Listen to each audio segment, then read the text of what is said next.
Welcome to worship with Eliot Unitarian Chapel. Wherever you're tuning in from, near or far, whether I can see you on my screen or not, we are so glad you are here. I am Eliot's lead minister, the Reverend Barbara Gadon, and I hope that this is a service that nurtures your spirit. If you're new to Eliot Chapel, we are an intentional community that welcomes all races, all genders, all sexual orientations. We welcome people of all creeds and beliefs, all economic circumstances, and all types of families. Our vision is to create a just world through vibrant, beloved community. If you'd like to connect with us and learn more about our congregation, please look for information at the end of the service. And welcome to Eliot Chapel. Welcome to church, everyone.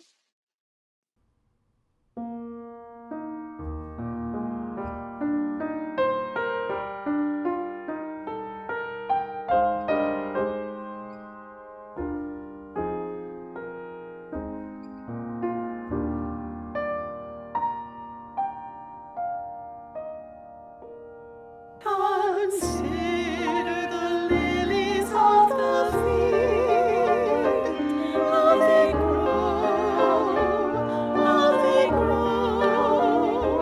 Consider the lilies of the field.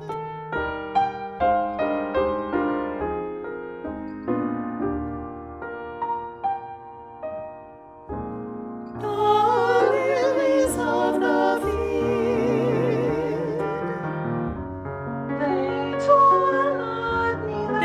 toil not, neither do they spin, and yet I say unto you, Solomon, in all his glory,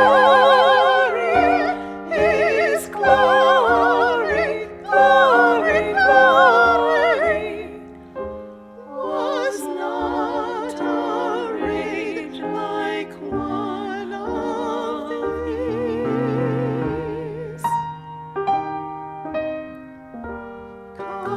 Consider the lilies of the field, how they grow.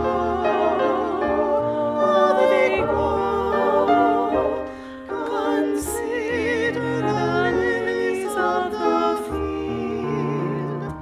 If God so clothe the grass of the field, if God so clothe the grass of the field, will He not much more? Will He not much more clothe you?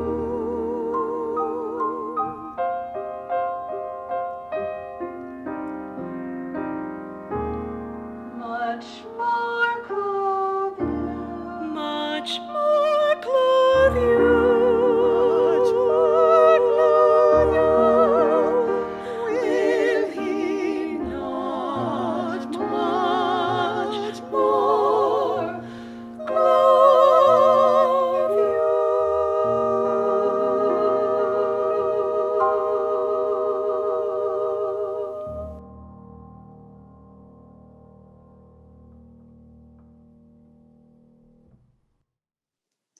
Our opening words are by Margaret Kipe. As surely as we belong to the universe, we belong together. We join here to transcend the isolated self, to reconnect, and to know ourselves, to be at home, here on earth, under the stars, linked with each other. Come, let us worship. Glory be to the earth and the wind. Glory be to the sun and the rain. Glory be to the animals and children and women and men. Glory be to our holy flame, which calls us together as one.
time for all ages this morning is called Lou and Micah.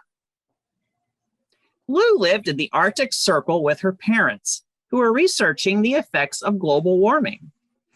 Lou wondered about that as she went for a walk, bundled in a snowsuit, mittens, hat, and boots. It didn't feel warm to her. During her walk, Lou came across a large polar bear who looked very sad.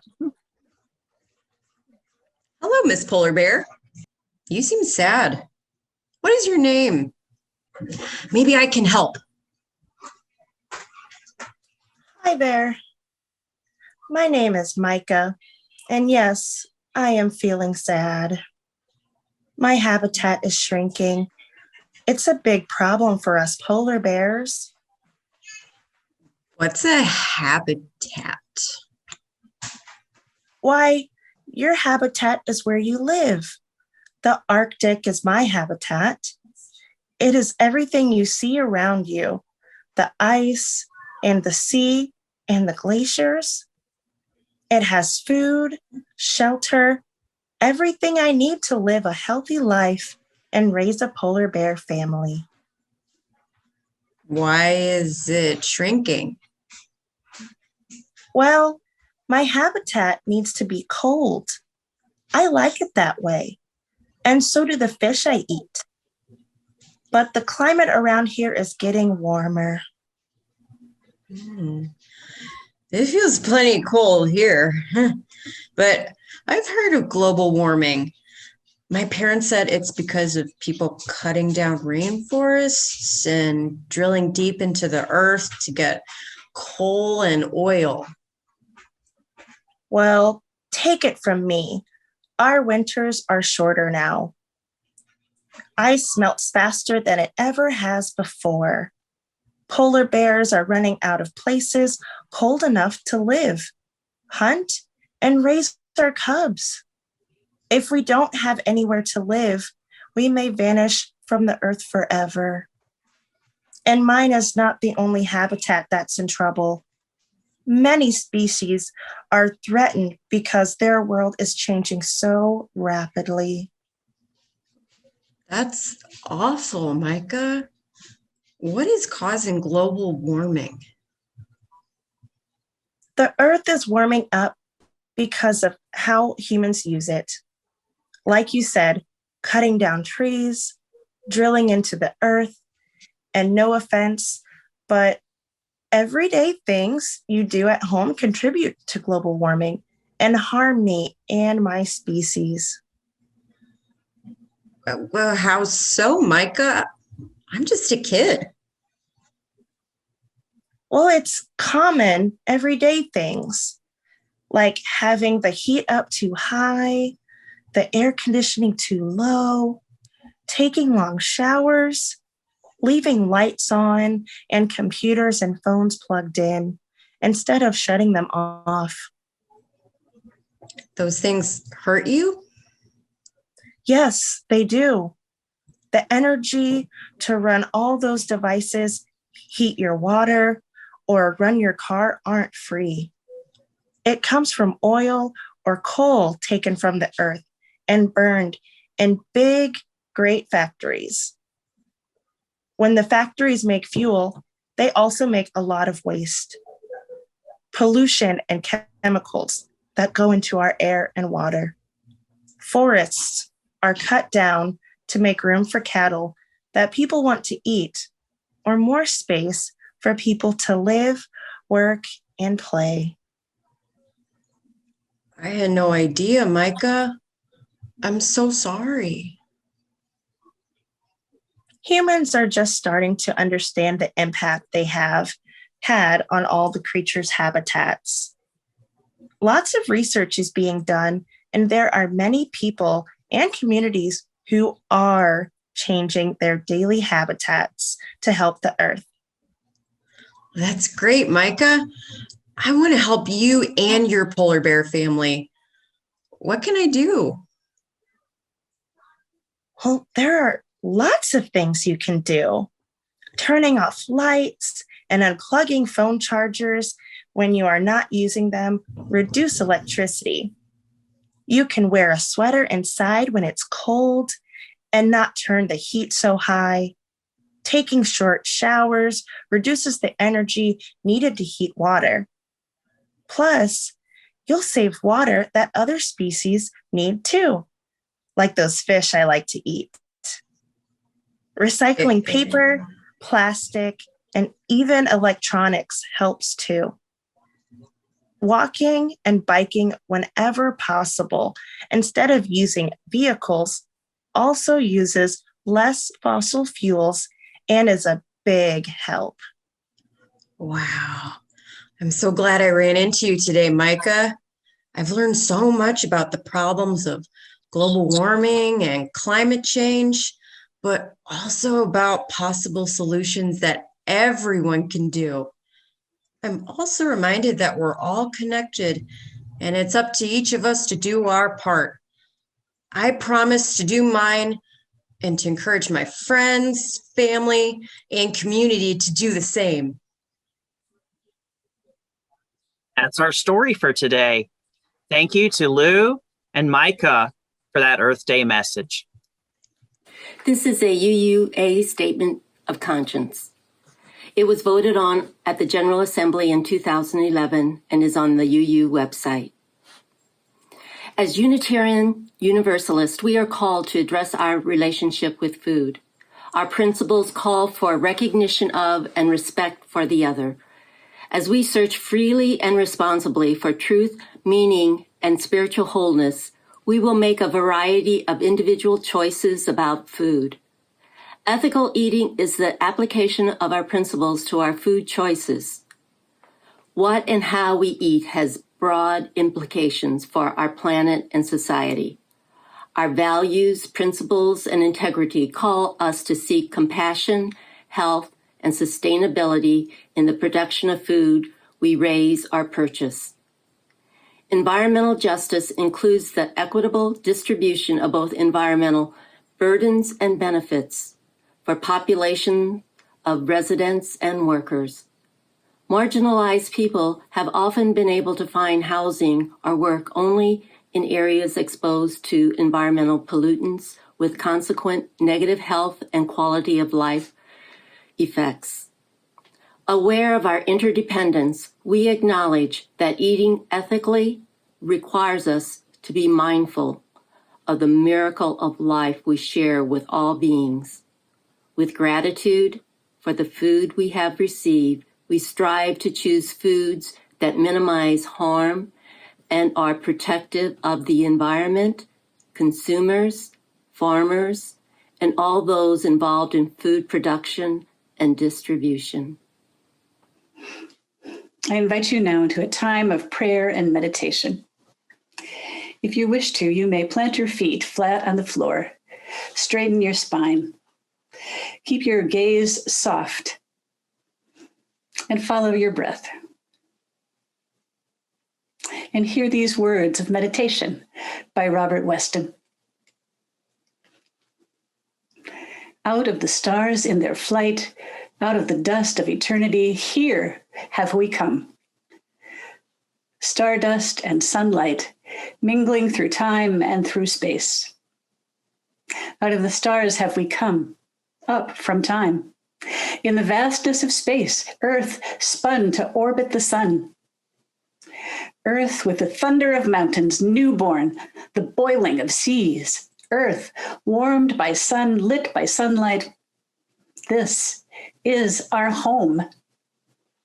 Out of the stars have we come. Mystery hidden in mystery, back through all time. Mystery rising from rocks in the storm and the sea. Out of the stars, rising from rocks and the sea, kindled by sunlight on earth, arose life. Ponder this thing in your heart. Life up from sea. Eyes to behold, throats to sing, mates to love. Life from the sea, warmed by sun, washed by rain. Life from within, giving birth, rose to love. This is the wonder of time. This is the marvel of space. Out of the stars swung the earth, life upon earth rose to love. This is the marvel of life, rising to see and to know. Out of your heart, cry wonder, sing that we live. Amen. One of our treasured traditions at Eliot Unitarian Chapel is that we give half of our offertory away every week to an organization in the community that shares our values. And that's why we're so pleased that in the month of April, our shared plate partner is a Red Circle, because the Red Circle shares our value of racial justice and racial equity. This is the vision of a Red Circle: to restore North County to a safe, vibrant, sustainable, and economically sound community that remains diverse. I'm so pleased to be joined with their Executive Director, Erica Williams, who's going to tell us a little bit more about the amazing things that a Red Circle does.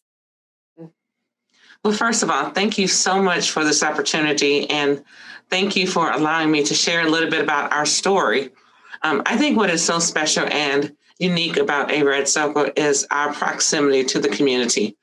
We are literally on the ground working alongside the people who live in North County, because we are also North County residents. You know, we did not create a Red Circle to help the people over there. We founded it to help our neighbors, to help our community where we live become a better place to live and grow and thrive. How has the pandemic impacted you in the work that you do? So at the beginning of the pandemic last year, we had to cancel several events like so many others, but we were able to pivot to doing work with St. Louis Mutual Aid. And so we were able to address families' needs with groceries and hygiene products, cleaning supplies. In fact, just today I found Lysol on the shelf. So I was so excited to be able to buy that to help our neighbors, get clean and get their houses clean. So now that we're in this space, we're now working with the COVID-19 vaccine outreach with St. Louis County Department of Public Health. So we're trying to work on making the vaccine more accessible, helping our neighbors trust the vaccine process, and make sure that they have all that they need to actually register and get the vaccine, whether it's internet access, transportation, et cetera. What does it mean for a congregation like Eliot Chapel to support the work of a Red Circle? Well, a Red Circle is very collaborative in nature. We strongly believe that we cannot do this work by ourselves in a bubble. And if St. Louis wants to become a better region, we all have to work together. So the fact that Eliot Chapel in Kirkwood is supporting a Red Circle in North County means a lot. And at some point, when we're past the social distance phase, it'd be great for some of the members to come out to a Red Circle to visit our gardens, just to see kind of what we're doing here in the North County region to make this a better place for everyone. Indeed, we're all waiting for the day that we can be together again. Yeah, thank you so much, Erica. It's been a real pleasure to be with you, and blessings on your work. Thank you so much. Thank you.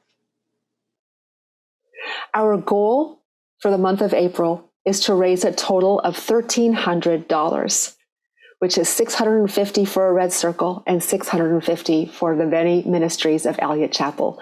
Let us be a generous people.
Well, we have Louise Bradshaw with us. Louise has been a member at Elliot for how many years? Louise? So many, it's hard to count, but it's that many. It's well over 15 at this point. Yeah, longtime member of our congregation and a passionate environmentalist. And I wondered if this might be a good conversation for us to have, or a good opportunity for us to learn about your work in environmental justice. If you could tell us a little bit about your background and how you came to be interested in working for the environment. Well, thank you, Barbara. And it's good to be with everyone today.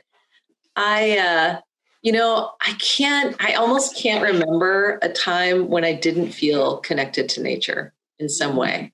I just really can't. Mm-hmm. And so I think I grew up with the best possible parents and the best possible grandparents and people who really impacted me and influenced me greatly. And so I'll just kind of put a little note and say, that's one of the things we should all be doing, is helping to encourage the next generation and encourage young people and support them, because, oh my gosh, the payoff is incredible. So my dad's parents lived on Long Island in New York, and my grandfather loved to go fishing. Mm-hmm. And one of the things that we would do after dinner is walk down to the shore and sit on the porch of the boathouse and maybe not talk, but just watch the birds, watch the sunset, watch the marsh grasses, watch the tide go in and out. And I would ask him questions and he would teach me so much about the environment. I grew up also, my dad was a geology professor at St. Louis U, and hiking, backpacking, and exploring all of Missouri, exploring pretty much just about every national park was what we did on family vacations. Wow. What a great way to grow up, right?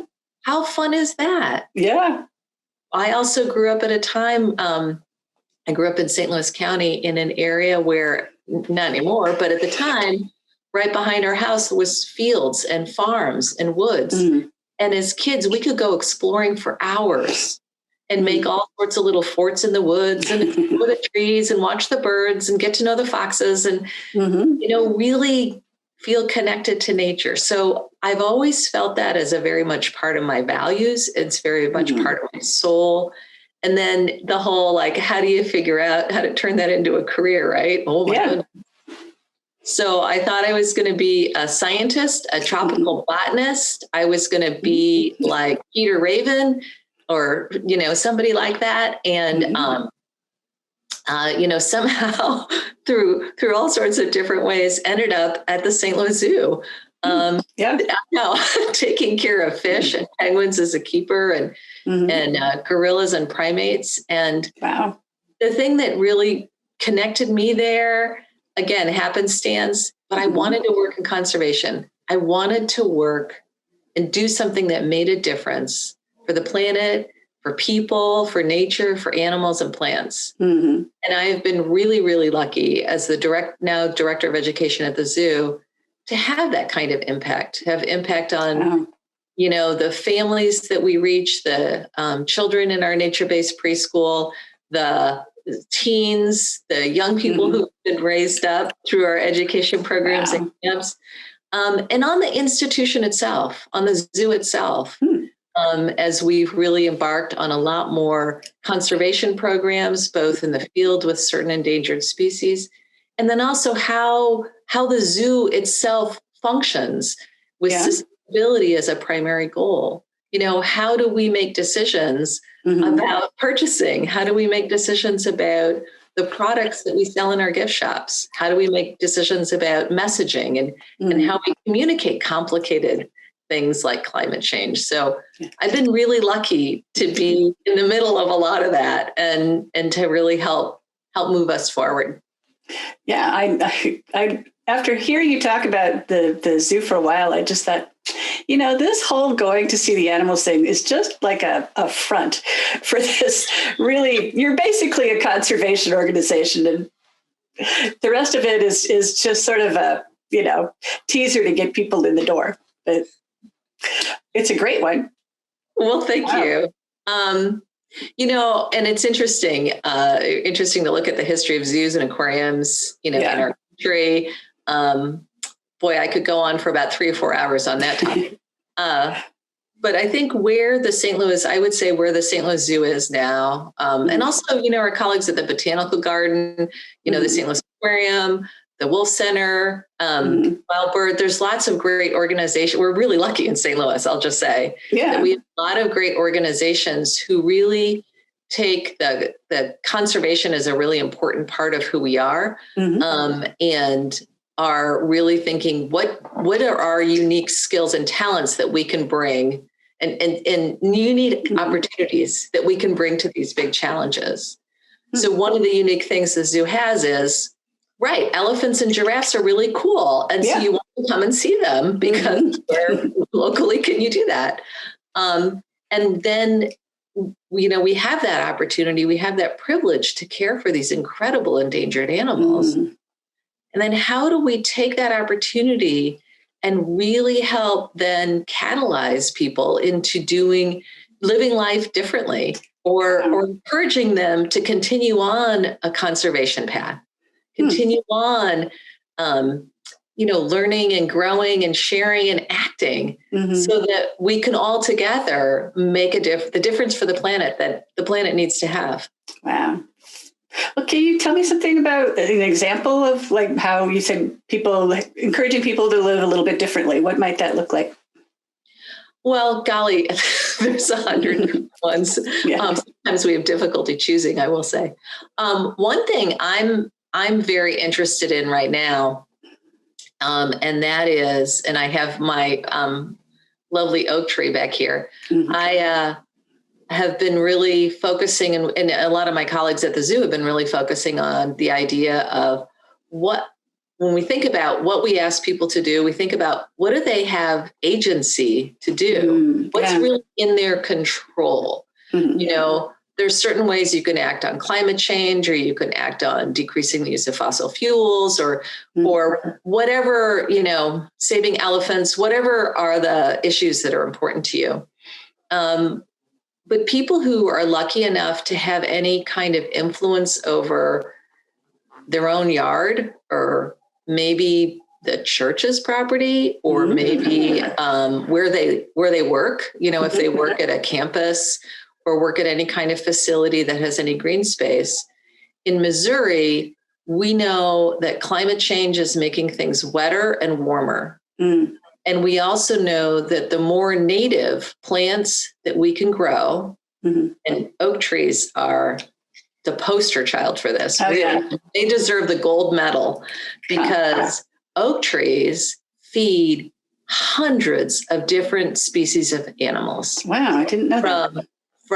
And when you think about, sometimes you might see galls on oak trees, or you might see, I'm actually looking at an oak tree outside the window right now as I'm speaking, and there's robins, there's been thrushes in it this morning, squirrels. But one of the reasons all the birds are there is because there are a lot of insects in the spring. And those insects are really important for baby chickadees and baby robins, baby thrushes to survive and thrive and do well. Wow. Oak trees also sequester an incredible amount of carbon. And they're really, really good at sucking up stormwater. And they shade our houses, so you don't have to have the thermostat so low. One-stop shopping, man. Gosh. And they're really fun to sit under and read a book. Yeah, that's what I think of. Yeah. So how do we encourage people to plant natives? A lot of folks are into, helping out monarch butterflies. If you want to help an endangered species or nearly endangered species by creating critical habitat for monarch butterflies, plant milkweed and other nectar plants. Wow. It seems simple. Yeah. I mean, there's also things like, recycling, being involved in your community, being involved in your networks of networks. If you're interested in native plants, then talk your next door neighbor into doing something with native plants. If you're interested in birds, if you're interested in reducing the use of plastics at Elliot, at your business, at your school, at a local store. I always think that, people say, what's the one thing I can do? And it's really more how to live, I think. And it's really more about making sure you're always learning. You have that humility to always learn. And particularly learning from younger people is really great. Yeah. Really not great. Easy, but yeah, it's great. It's not easy, but it's great. And that you're growing. You're always growing in your knowledge and your understanding and your experience. You're sharing, with your family, with your community, with others. And then you put that into action. Like, what can you do, or who can you do it together with? Well, yeah, that's the good question, because I got some things like I'd asked our environmental justice team at Elliot. They asked you what actions could Eliot Chapel take as a group suggestions you could give us. I think, maybe, and I have to admit, I'll give you two different examples. Okay. So let's just do it that way. So I think one is in a learning approach, and Terry and the group may already have moved into this area, but there is a great deal of information coming out about the impact of environmental racism in St. Louis. Oh, interesting. Yeah. And to me, I think of Elliot and all of Elliot's values and everything we all care about. There's a great report that I'll share with you, Barbara, that Washington University put together about a year ago. The legal clinic did with a number of different organizations in St. Louis, and looking at data and looking at the impact of, pollution and asthma rates and poverty and all the intersections of all these different factors that are part of the systemic racism that we have going on here in the St. Louis area. Yeah. So one of the things that's part of that, like learning, and getting involved and engaged with the organizations that are working on solutions. Yeah, that it doesn't have to be we are either doing racial justice work or environmental justice work.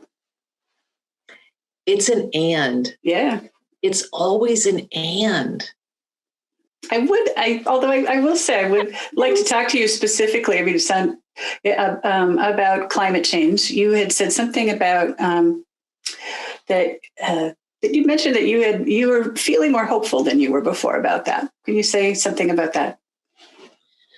I'll talk a little bit about how we deal with climate change at the zoo. Okay. Because one thing we know, again, we're a scientific institution, and so we use data. And some of that data is from the field of conservation psychology, which is about how people think about conservation, what motivates them to do things about conservation. How do we unpack some of the narratives? And climate change is a really good one with lots of narratives. Lots of stories that are not true or problematic or, ways of thinking.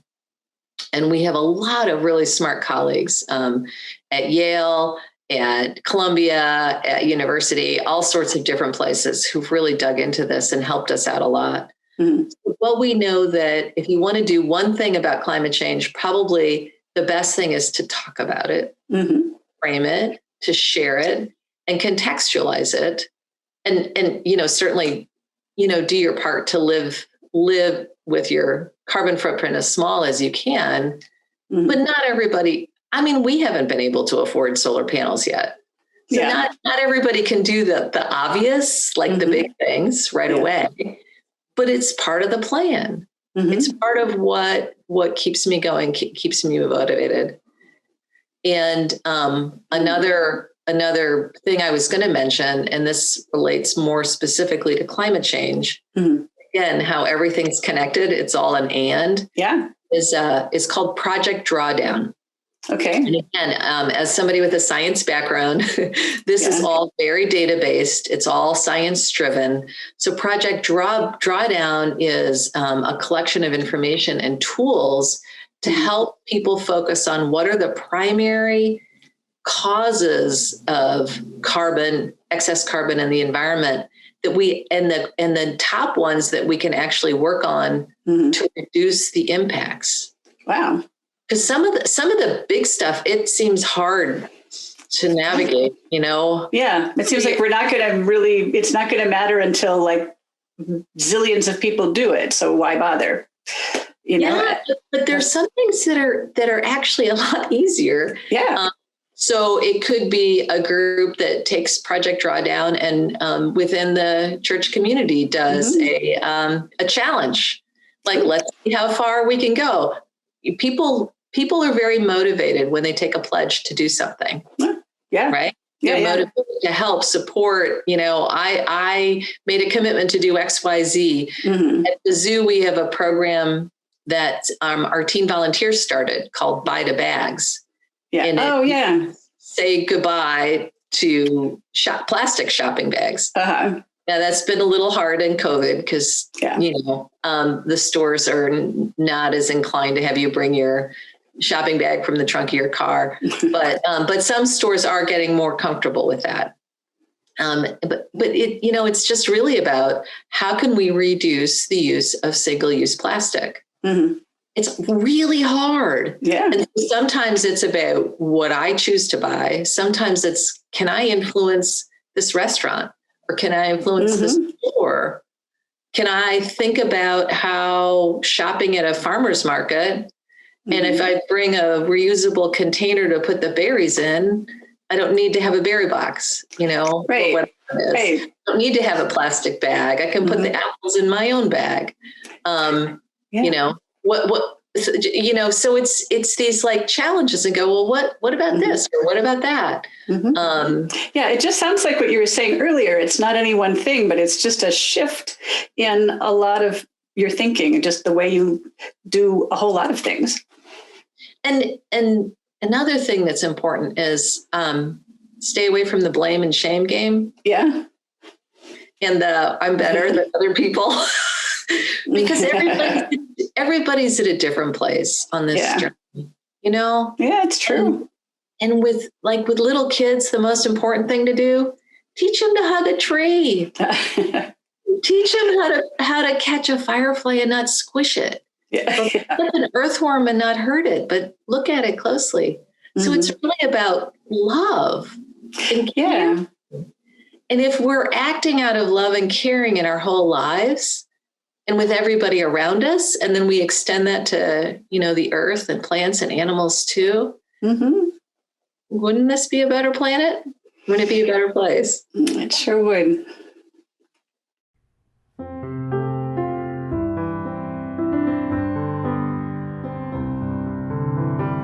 For the earth forever turning, for the skies forever.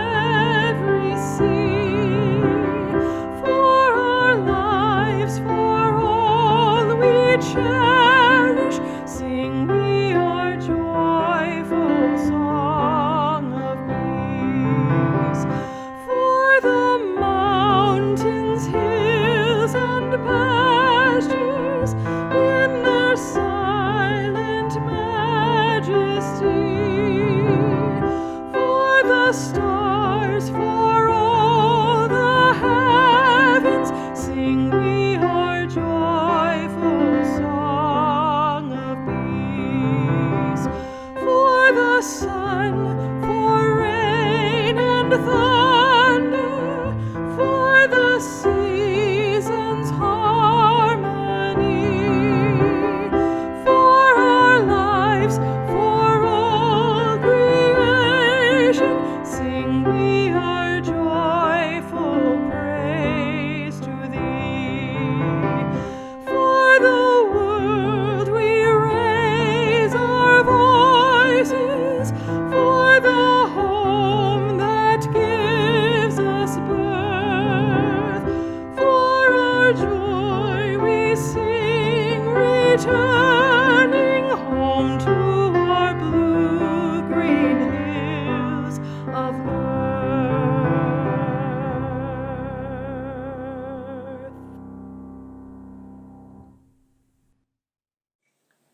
At this moment of ending, may the goodness we wish for ourselves and each other, this community, ecosystem, planet, and stardust galaxy become such a part of us that we cannot tell where the blessing ends and we begin.